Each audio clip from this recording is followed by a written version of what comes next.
జగన్మోహన్ రెడ్డికి డిఎస్సి అభ్యర్థులే సూటిగా ప్రశ్నిస్తున్నారు.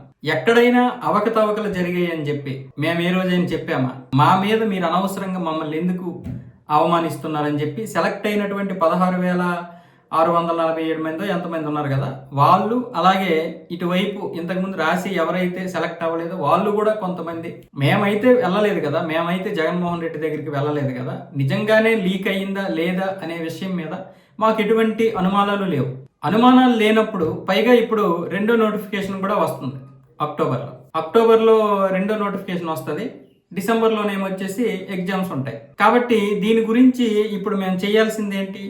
ఆ యొక్క ఎగ్జామ్స్కి ప్రిపేర్ అవ్వడం. కానీ ఇక్కడ జగన్మోహన్ రెడ్డి వాళ్ళ నాయకులు, అలాగే విజయవాడలో మల్లాది విష్ణు మాజీ ఎమ్మెల్యే, ఆయన చేసినటువంటి దాని మీద పోలీసులు రౌడీయిజం చేస్తున్నారు. చంద్రబాబు నాయుడు పోలీసుల్ని రౌడీలుగా వాడుకుంటున్నాడు. వాళ్ళ మీద దాడులు చేస్తున్నారు, ముఖ్యంగా జన్జీ మీద. అసలు అక్కడ ఒక్కరైనా జన్జీ ఉన్నారా? జన్జీ అంటే తెలుసా అసలు మీకు? జన్జీ అంటే ఎవరు? ఈ 2000 సంవత్సరం తర్వాత పుట్టినటువంటి వారు జన్జీ. అక్కడ ఉన్నటువంటి వారు 70లో 80లో పుట్టినటువంటి వారు ఉన్నారు అక్కడ, అందరూ కూడా నాకంటే పెద్దవాళ్ళు ఉన్నారు. వాళ్ళు జన్జీనా? అసలు మీకు నిజంగానే దాని మీద జరిగింది వాస్తవమే, డిఎస్సిలో జరిగిందని మీరు నమ్ముతున్నారు కదా, మంచిదే. అసెంబ్లీకి వెళ్ళండి, కోర్టుకి వెళ్ళండి. కోర్టు దీని గురించి ఇంతకుముందే కొట్టేసింది కదా, మీరు సుప్రీంకోర్టులో సవాల్ చేయండి, తప్పేముంది? హైకోర్టు వినకపోతే హైకోర్టు కొట్టేసింది అనుకుంటే మీరు అక్కడికి వెళ్ళొచ్చు కదా. హైకోర్టు నీతి నిజాయితీగా చెప్పలేదన్నప్పుడు మరి మీ హయాంలో హైకోర్టు ఇచ్చినటువంటి తీర్పుల్ని అవి కూడా మరి నీతి నిజాయితీగా లేనట్లే కదా. మీ హయాంలో జరిగినవన్నీ సంసార పద్ధతిగా జరిగాయి, మిగతా వాళ్ళ హయాంలో వ్యభిచార పద్ధతిగా జరుగుతున్నాయి.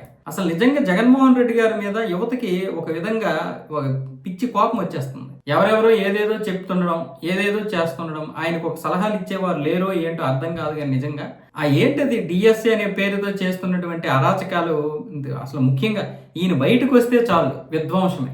విమర్శలు చేయాలి ప్రభుత్వం మీద.